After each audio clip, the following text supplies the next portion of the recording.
Well, I can't wear my hat like this. It's straight on. It's gotta be at a jaunty angle. That too jaunty? There. Yes. Just the right amount of jauntiness. Welcome to my domain. Well, actually, it's our domain.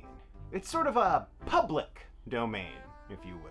As of 2025, the year that this video was produced, all creative works from the year 1929 or earlier are in public domain, which just so happens to be the year that Popeye first appeared in the comic strip Thimble Theater. Now, Popeye in his original incarnation is a little different from how you know him, which I imagine for most people is through the universally beloved 1987 series Popeye and Son. You grabbed the little...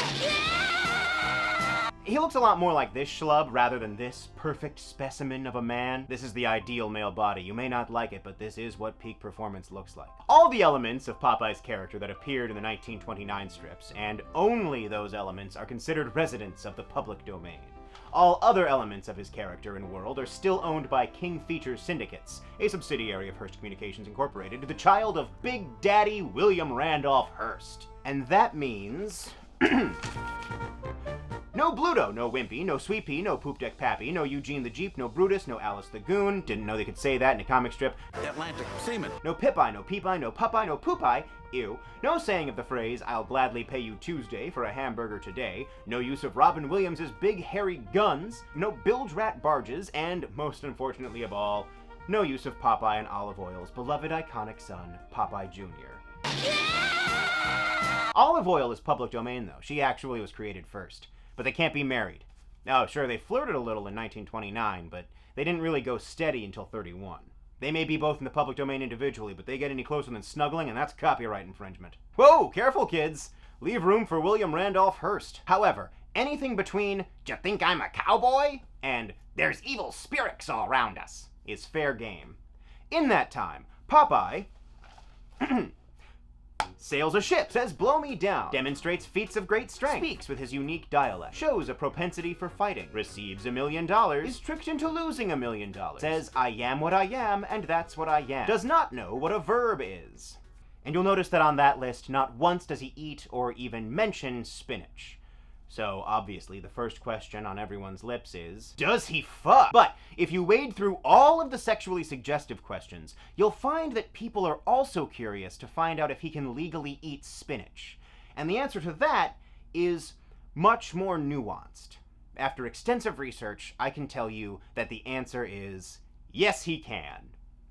And also, no he cannot. Now, I'm no big city lawyer, but I did do a lot of research here. So, let's dig down deep into this ship and hit the ocean.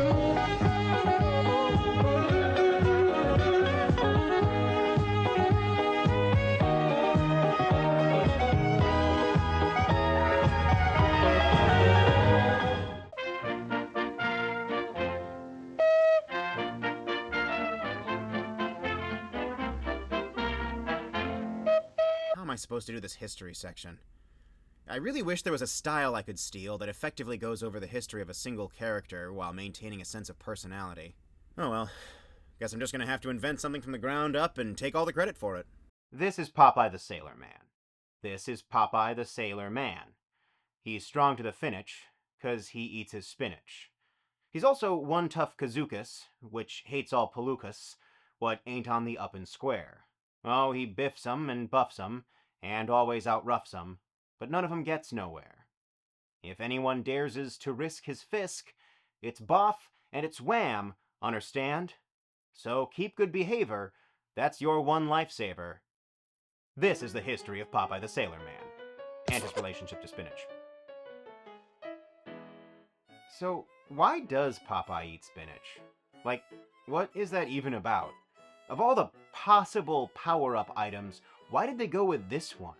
It's not exactly like sailors are known for their love of leafy green vegetables. It's not really like a stereotype that exists outside of this character. At least, not to my knowledge. So what is it about spinach that connects with Popeye? Why was it chosen, and when did it become an integral part of his whole situation? You may have already heard that Popeye didn't originally get his strength from eating spinach, but instead got it by rubbing the head of the wiffle hen. Already a wild sentence, I know, but it will make sense in a moment. This claim is pretty common. Did you know that Popeye didn't originally receive his strength from eating spinach? Instead, he got it from rubbing a chicken! And it's a nice, succinct, silly fun fact. So, how the hell did that work? Like, did he pull a whole live chicken out of his pocket every time he was in a pinch, the same way he does with spinach?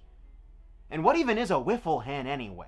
Popeye was originally added as a minor supporting player in E.C. Seeger's The Thimble Theater, a comic that starred a repertory group of fictional actors who play different characters depending on the gag for the day.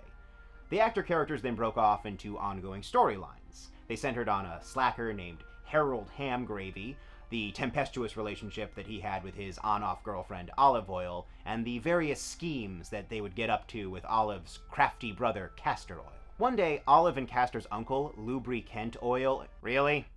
I know this is just how E.C. Seeger would name people, but he resorted to lubricant oil before peanut, corn, palm, coconut, flaxseed, walnut, motor, any of the thousands of types of oil. This is their first extended family member, and he's already on lubricant. One day, Olive and Castor's uncle, Lubricant Oil, returns home from a trip to Africa with a large crate that he says contains a wiffle hen, a bird capable of escaping from any trap. No one has ever been able to kill or capture a wiffle hen before, but Lubri got around this by raising her from an egg. He also named her Bernice. That's not relevant at all, but I wanted to say it because I also think that Bernice is a very good name for a wiffle hen. Uncle Lubri is so certain of Bernice's escape abilities that he bets Castor $1,000 he can't kill her. And the next month of strips is then basically a very repetitive series of Coyote Roadrunner gags as Castor tries to murder a bird. She even says wiffle in the places where the Roadrunner would go meep meep.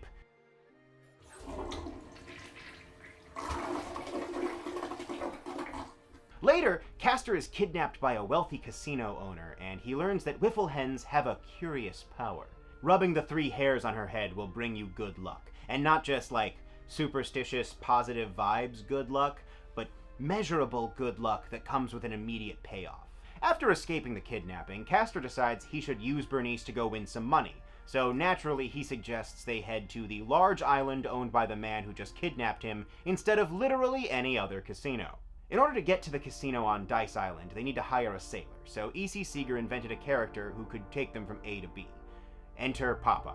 Now, this was intended to be his entire role. He's the tough but silly sailor who takes the main characters to the next location for the plot. However, Popeye was just so much fun, and he was so charming that he ended up taking over the strip.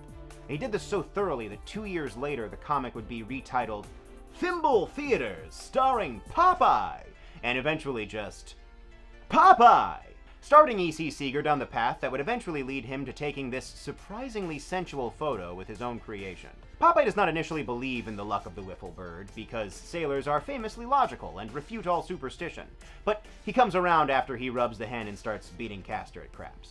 They arrive on Dice Island, and it is here that I should warn you if you read these comics. The very first Dice Island strip ends on a racist joke about the indigenous people there who were gambling and depicted as minstrel show style caricatures. I'm not going to show them here, but they are present should you seek these comics out. Once they're on Dice Island, Castor uses Bernice's powers to successfully win all of the casino's money and put it out of business. On their way back, the casino's owner sends this guy to infiltrate their boat and steal the money back. He's found out, an altercation ensues, and he shoots Popeye 16 times. But Popeye survives and he beats him up, and it is here where we get to the nitty-gritty. Popeye confronts Snork. Yes, the bad guy's name is Snork. Like I said, E.C. Seeger just names people this way. We mustn't question his creative genius. Popeye confronts Snork and is shot. He survives his wounds on his own, due purely to his own sailorly resilience. Before going back to fight Snork again, though, he rubs the wiffle hen. Not for strength. He very specifically says, "Well, heaven knows I need some luck right about now." Blow me down. Popeye continues to rub Bernice's head over the course of his recovery. At one point he says, By rubbing the whiffle, I may get enough luck to pull me through. suggesting that even though he was able to initially survive on his own, the Whiffle Hen luck will allow him to stay alive and get back to full fighting shape. At no point is it even implied that the Whiffle Hen will make him stronger. And after he wins this fight against Snork, Popeye never really uses the Whiffle Hen again, basically, ever. Certainly not to the degree that we think of him using Spinach, where he just whips it out at the climax of every fight. He's just a strong dude on his own, and the hen helped him once with his recovery. In fact, it's later shown that he doesn't even need the hen to do that. Snork actually comes back the next year and he shoots Popeye again. This time, he recovers by eating a hunk of beef, which actually may be the exact middle point between rubbing a chicken and eating spinach, now that I think about it. If we're looking for where spinach first showed up, then we need to take into account that Popeye's connection to spinach didn't just pop into existence all at once. Instead, it faded in slowly.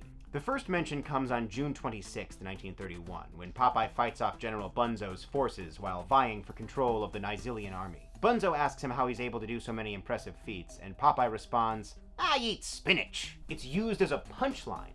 Like, if you saw Superman hovering with his curious power and lifting up a skyscraper with one hand and you asked him, Hey Superman, how can you do that?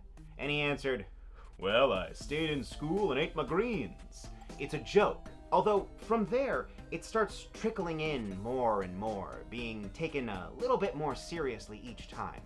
When Popeye fights the general in a boxing match, he makes fun of him by saying, Well, ladies and gents, Napoleon here can't lay me out on account of he don't eat enough spinach. However, it wouldn't be until a month later that spinach would be truly solidified as the source of Popeye's strength.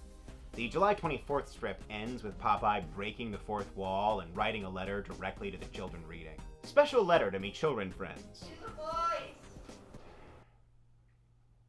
Special letter to me children friends. The reason why I'm so tough and strong is on account of I ate spinach when I was young. And if you youngsters wants to be healthy like me, you gotta eat your weeds like your boss says. Yours truly, Popeye. Smoke weed every day. Also, this has nothing to do with anything, but you'll also see that a lot of these comics are accompanied by a little section called Kabibble Cabaret by Hirschfield. It's like this joke version of a Dear Abby column where an absolutely 100% definitely real person asks Mr. Kabibble for marriage advice, and his response is always some bullshit, take my wife please ass joke, and they're all so terrible. None of these are funny on their own, but if you take multiple workdays in a row just reading these comics and you force yourself to look at each one of them, then at a certain point it like doubles back around and actually becomes funny on a meta level, where you're not laughing at this guy's jokes, but you can't help but picture this sad man with nothing better to talk about than how much he just hates his wife. He can't bring himself to not talk about how much he hates his wife, and you just have to laugh at his lonesome misery. Like, oh my god, what a loser. Anyway, Popeye dedicates a whole panel just to telling kids to eat their vegetables, and that's really adorable. And E.C. Seeger must have liked it too, because he reuses this bit later in the Sunday strips. But why use spinach at all? Why not any other vegetable?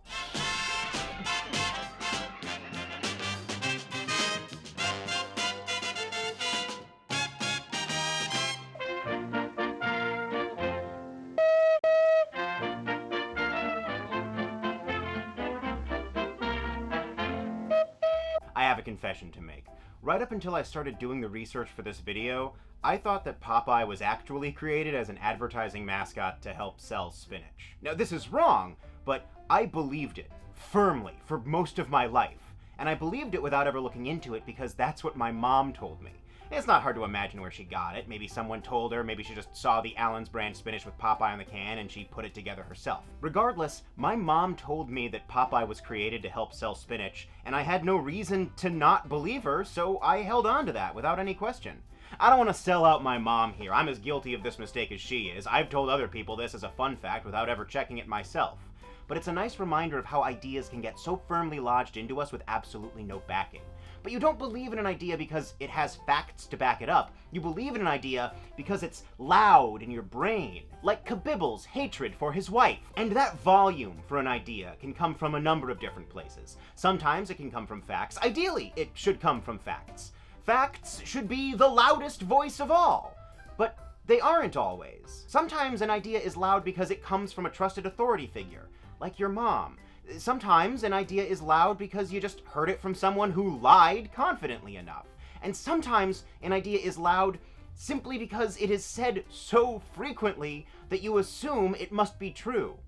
There was actually a long-standing belief that Seeger chose spinach because its high iron content meant that he could promote it as a meat substitute during World War II. As the story goes, an agricultural chemist named Emil von Wolf had determined in the 1890s that you could get more iron from eating spinach than you could from eating red meat. However, his figures were later checked by a team of German researchers in the 1930s who discovered that von Wolf was off by a factor of 10. Apparently, he had misplaced a decimal point and thrown everyone off for decades. For years, this story about the misplaced decimal point operated as an origin story for Popeye's love of spinach. And it makes perfect sense until you interrogate literally any part of it. First of all, people don't just eat red meat for iron, they also eat it for protein. Second, Hitler didn't come to power until 2 years after Popeye had already started eating spinach. Third, Popeye never mentions anything about spinach's iron content ever. He says something about vitamin A once, but that's about it. And finally, spinach actually does have more iron in it than sirloin steak. Every part of this is wrong. This story comes from a mishmash of various different scientists, miscommunications, and the general unreliability that came from determining the mineral composition of vegetables by burning them. This decimal point story became so pervasive that it was eventually examined under a microscope in the paper Spinach, Iron, and Popeye: Ironic Lessons from Biochemistry and History on the Importance of Healthy Eating, Healthy Skepticism, and Adequate Citation by Mike Sutton. Now, I'm only touching on this, but you can find a lot more information about everything wrong with this decimal point story by reading Mike Sutton's essay, as well as his follow-up, and the paper Spinach in Blunderland by Mielewczik and Janine Moll. Without the work of Drs. Sutton, Mielewczik, and Moll, this section of the video simply would not exist. You can find the links to all those in the doobly-doo. Sutton calls this story the SPIDES, or the Spinach Popeye Iron Decimal Error story. And he refers to concepts like SPIDES as super myths, or incorrect histories that are ironically used as parables about the importance of checking your work. But that's not all. An important element of super myths is not just that they are wrong, but that they are repeated uncritically by experts. It's a reminder that we are all susceptible to things like this. SPIDES is a compelling idea because it's a cute story about how easy it is to misplace a decimal point and how silly it sounds that nobody checked it for 40 years. You kind of want it to be true, right? Because it's a good story with a good moral about verifying your sources. And while researching this, I saw a lot of people online firmly declaring that Popeye cannot legally eat spinach in any work that is not owned by Hearst Communications.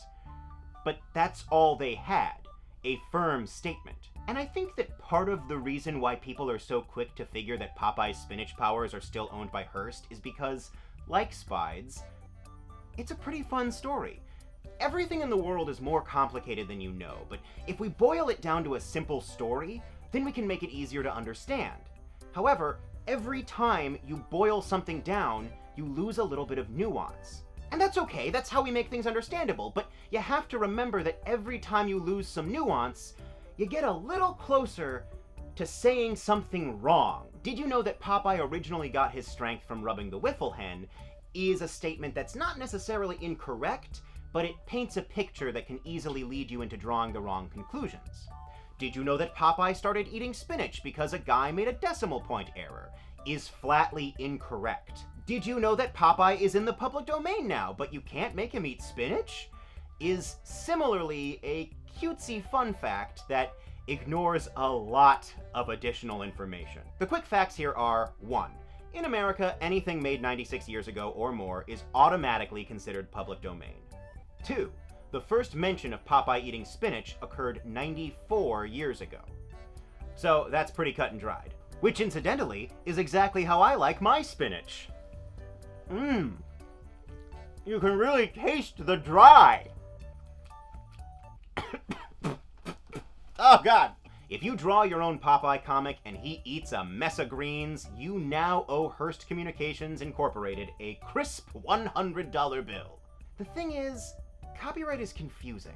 Last year I made a video about the importance of the public domain, and if there's anything I've learned since then, it's that everything is a shade of gray while simultaneously being black and white with absolutely no margin for error.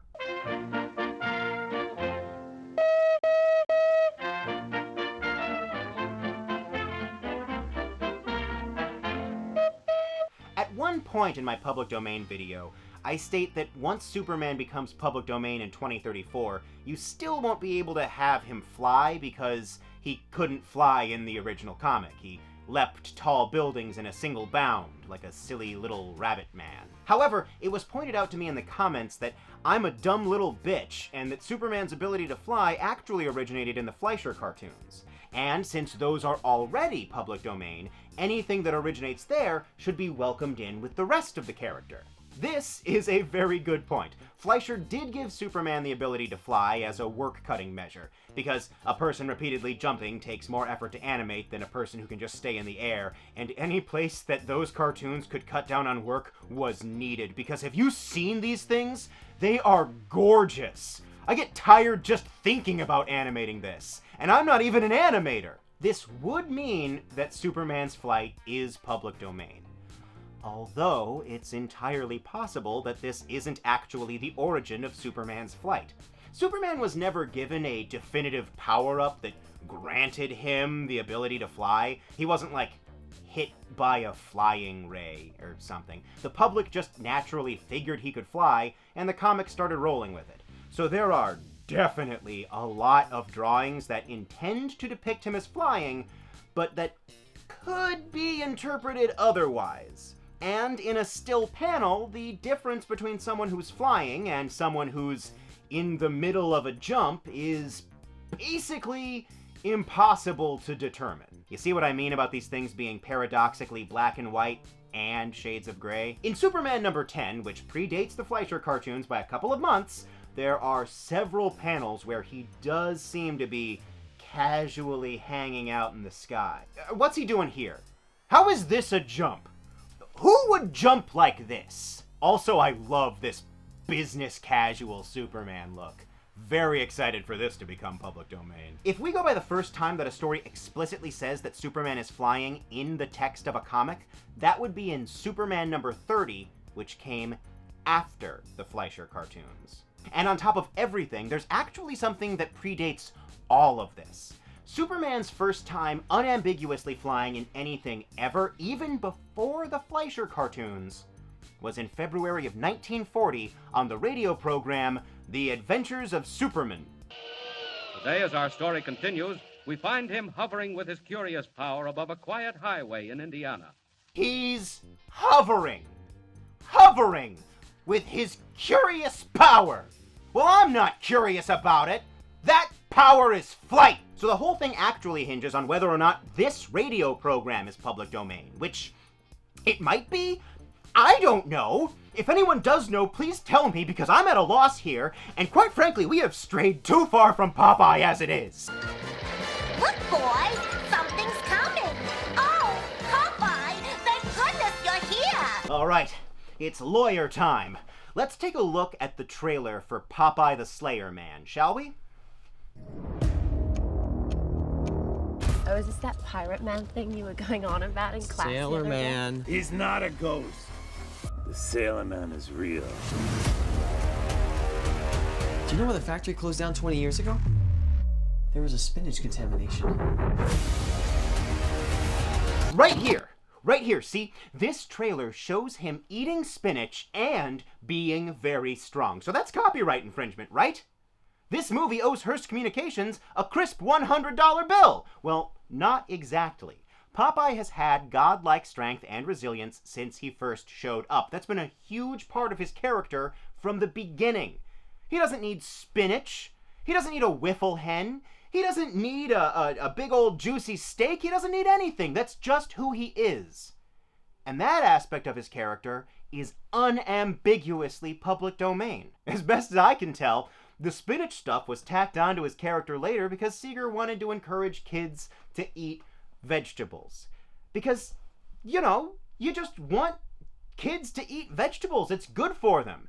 You can't copyright the concept of eating your vegetables, can you? I don't know. Apple can pretend that they invented a rectangle with rounded corners, so I guess pretty much anything is up for grabs. Maybe the best way to interpret this is that he can be strong and he can eat spinach. He just can't be strong because he eats spinach. So if you're writing a Popeye story where he eats spinach and then survives 16 gunshots, that should be fine, as long as you don't insinuate that he specifically survived those gunshots because of the spinach. It was just a wild coincidence. But do we even need to go that far? Do we even need to separate the strength from the spinach by anything at all? Spinach is just generally good for you, right?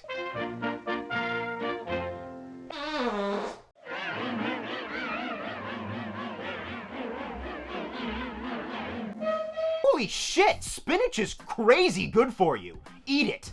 I don't care if you have to mix it with mayonnaise to eat it.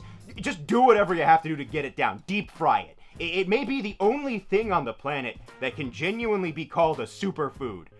And there's a lot of foods throwing that name around these days. Right now you might be saying, yeah, it's got more iron in it than sirloin steak, because you remember me saying that from earlier. And thank you. You're a very astute observer, and I appreciate that deeply. It's too bad that I lied to you. I lied to you, and you just took it, like the little spinach whore that you are. Spinach is a very iron-rich vegetable, but there is an important distinction between something being rich in iron and something being a good source of iron. On average, spinach contains 2.7 milligrams of iron in a 100-gram serving. Compare that to all of these other vegetables, and you'll notice that it's significantly higher than even the ones at the top of the list. Sirloin steak may have slightly less iron in it than spinach, but your body can actually use much more, about 20%, meaning that those 2.5 milligrams in the steak turn into about 0.5 milligrams once you eat it. With spinach, your body can only use less than 2% of the iron present, meaning that functionally, this 2.7 milligram number that I've had up in the corner of the screen is much more like 0.0459 milligrams. Basically, it's easier for your body to turn cow into human than it is for your body to turn leaf into human. Spinach contains polyphenolic compounds that take most of the iron, which your body can absorb, and they bind it to stuff in the spinach that your body can't absorb. So your body looks at this package of iron, etc., and it says, "Oh, I can't absorb any of that. I don't know what to do with this. I don't like you, iron. You're in with a bad crowd. What happened to you? You used to be cool, man. This started off as Jimmy Stewart for some reason. Now I don't know who it is." But don't let that fool you. Spinach may not be a good source of iron, but it's still really good for you. It's full of beta-carotene, which your body converts into vitamin A. It's full of folate, which is really good for healthy cell growth. And it's got a lot of lutein, a very powerful antioxidant that's great for your eyes, skin, and possibly even cognitive functioning. And, most relevantly to our discussion today, it seems like it can actually help with muscle growth to some degree. Please note at this point that I am not a doctor, a nutritionist, or an expert of any kind in the matters of diet or exercise. Please consult with your doctor before undertaking any major lifestyle changes. I'm just some ass who did a lot of reading. Back in 2021, a study by the Health Sciences Department of UCAM in Murcia, Spain, showed that participants who took spinach extract every day gained significant increases from their resistance training over those who only supplemented their training with a placebo. Granted, that study was specifically conducted on people who were over 50, and Popeye is supposed to be 34, so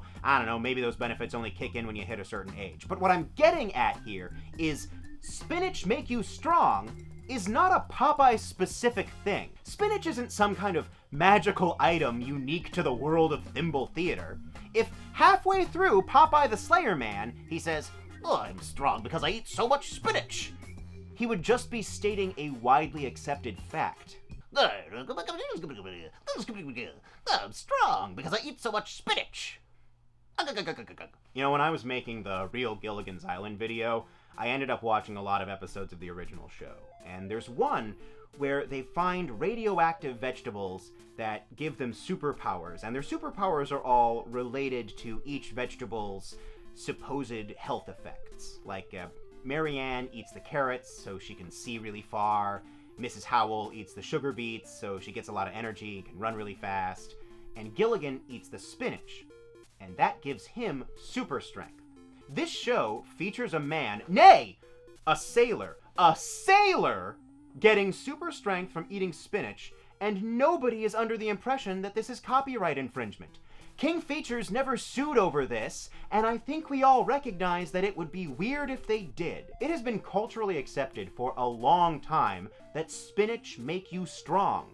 Regardless of scientific accuracy, even if everything I said about spinach being good for you turned out to be a bunch of hooey, this has long been a generally accepted idea. It's as widely accepted as beans make you gassy. And I don't know if beans actually make you gassy or not. I didn't bother to look it up, and my main source for that fact is a schoolyard poem.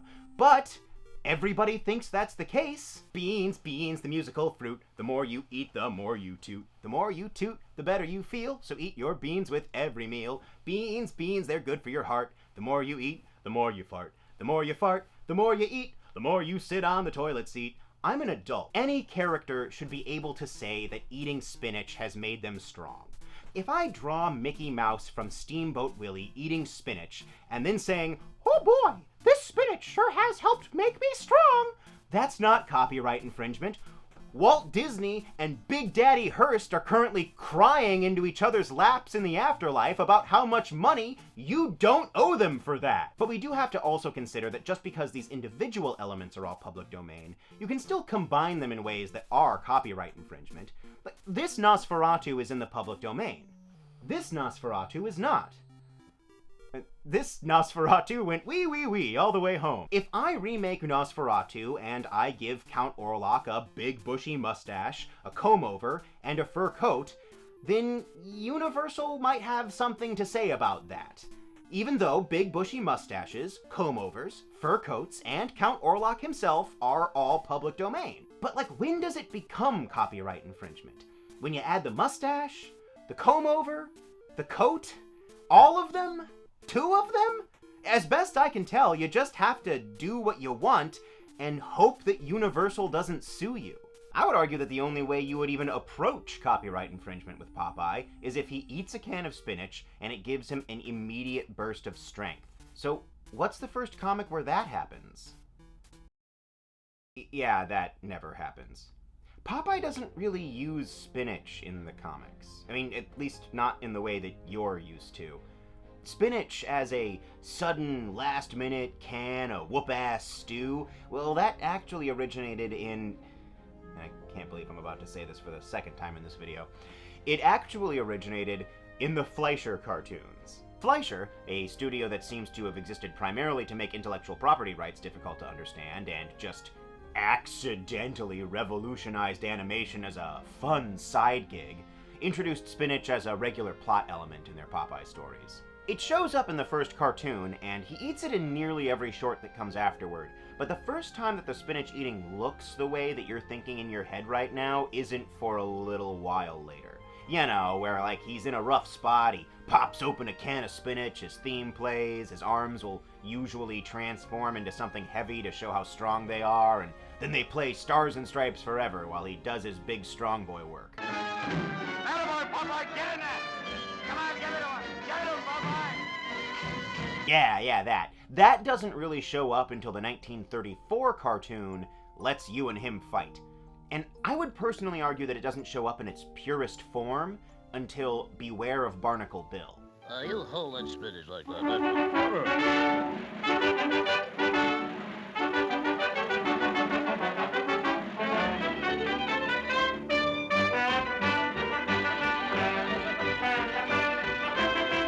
unlike the Superman shorts, the Popeye shorts are still under copyright, so we'd need to wait for them to lapse before the elements introduced there are fair game. So, at what point would the spinach become public domain? Would it be 2027, 96 years after he first mentions it? 2029, 96 years after he first uses it in a cartoon? Or is it 2031, 96 years after it first looks like how you remember it? Or is it already public domain because spinach make you strong? And what if I told you this might all be irrelevant anyway? Hold it! Haven't you forgot something? Like what, Uncle Popeye? Like squaring your helmet along with your knee and elbow pads and shoes. Oh, yeah. Thanks a lot. Safety is just a matter of common sense. Oh my gosh!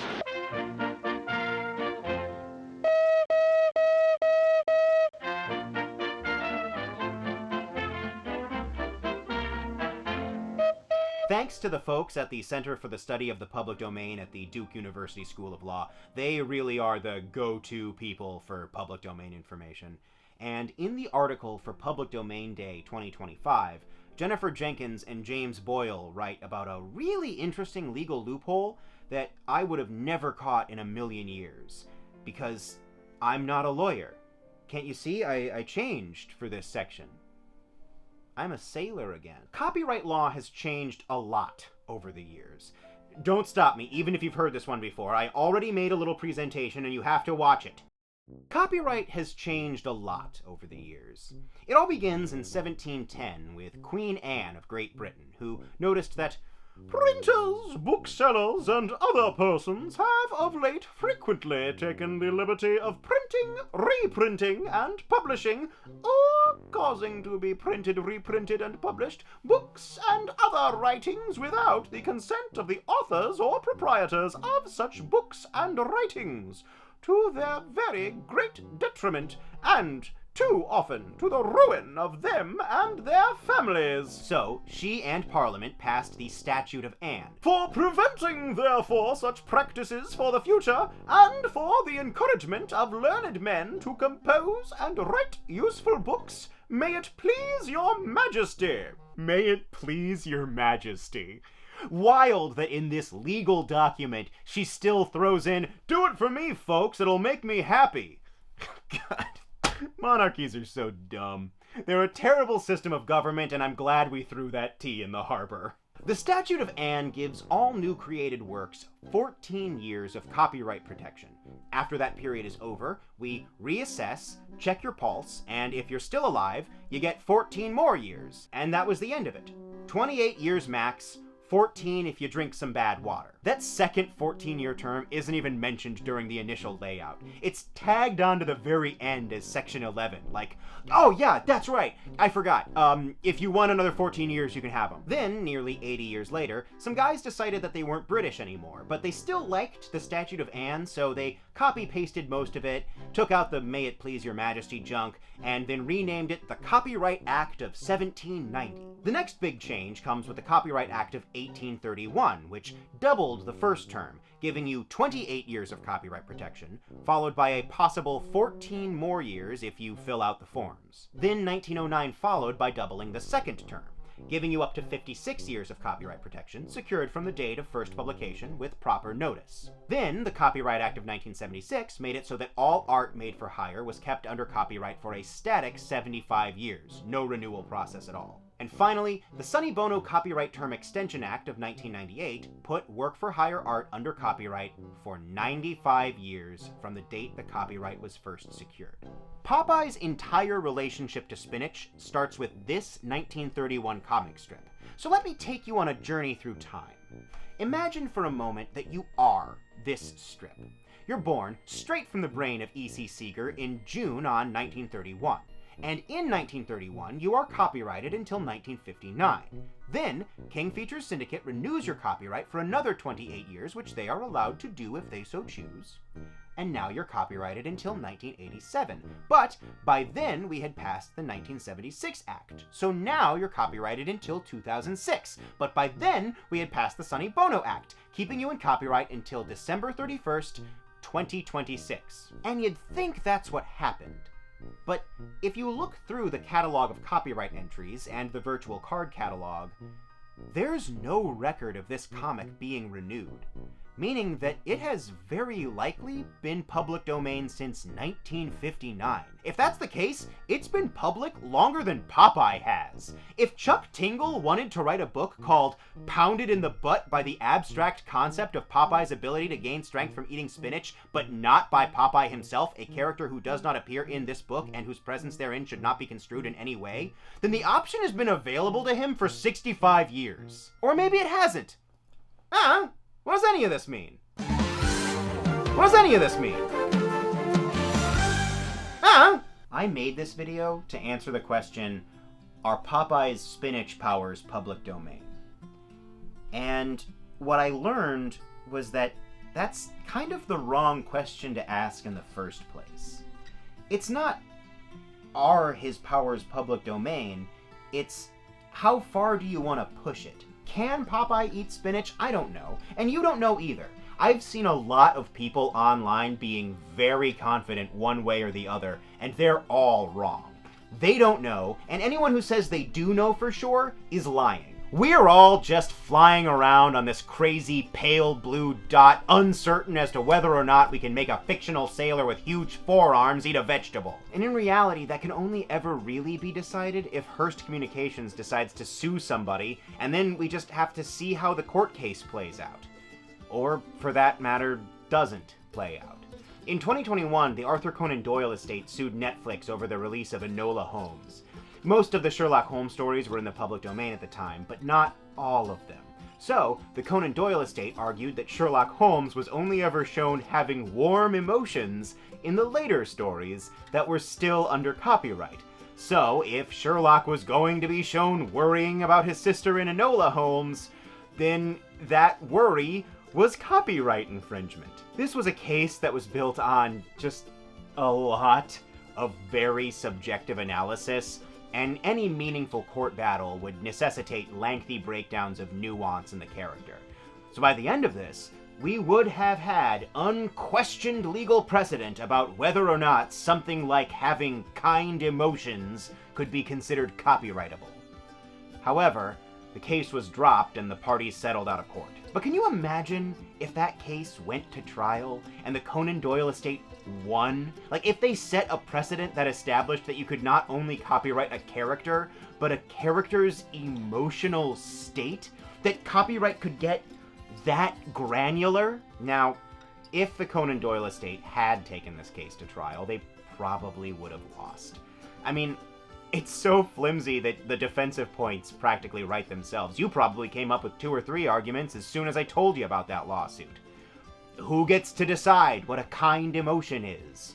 Sherlock seems pretty jovial when he first meets Watson in A Study in Scarlet. Could you not interpret that as a kind emotion? Who's to say that if Sherlock Holmes had had a sister in the original stories, then maybe her existence would have inspired him to show more kind emotions for some reason? This lawsuit was almost certainly completely disconnected from any concerns about the creative purity of Sherlock Holmes as a character.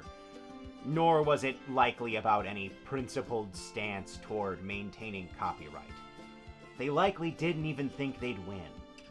But if you can cause a big enough stink, people might just give you enough money to leave them alone.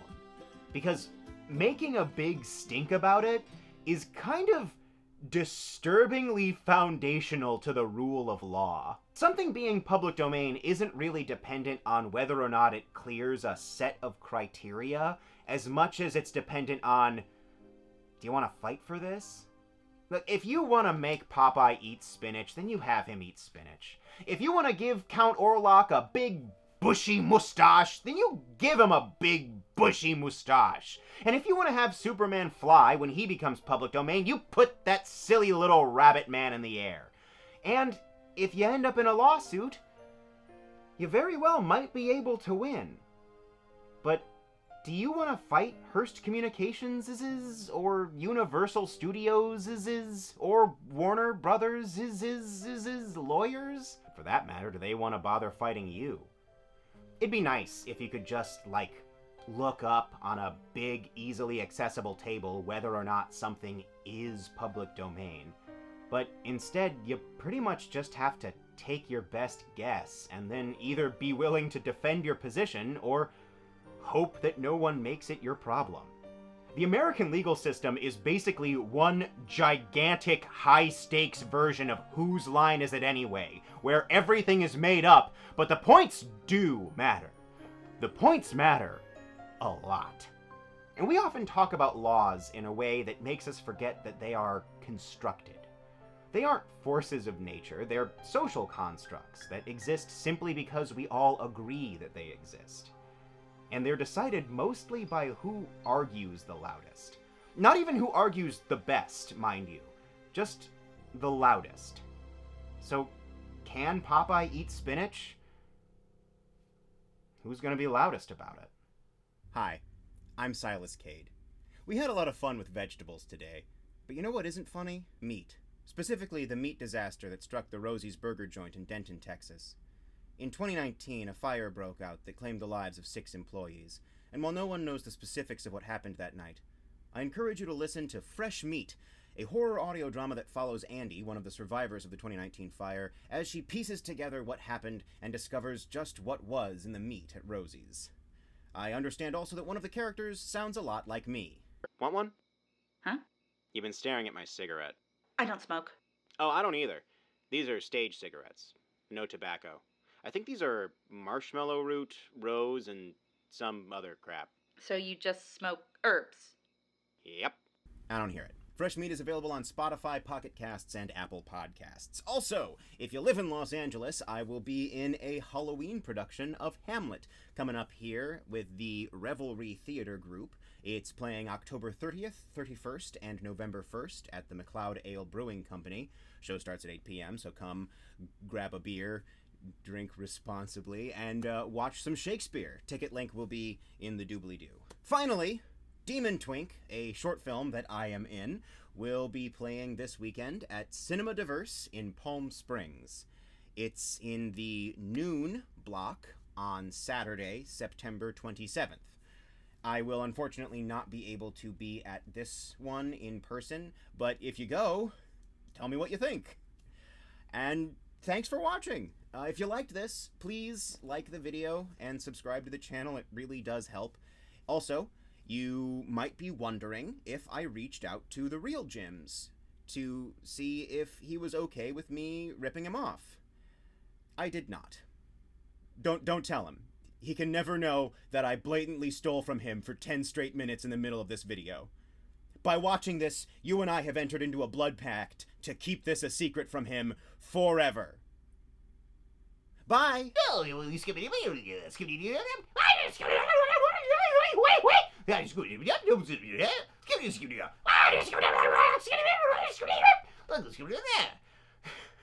And that's a conversation between Popeye and Donnie from the Wild Thornberries. They were talking about, I don't know, meth.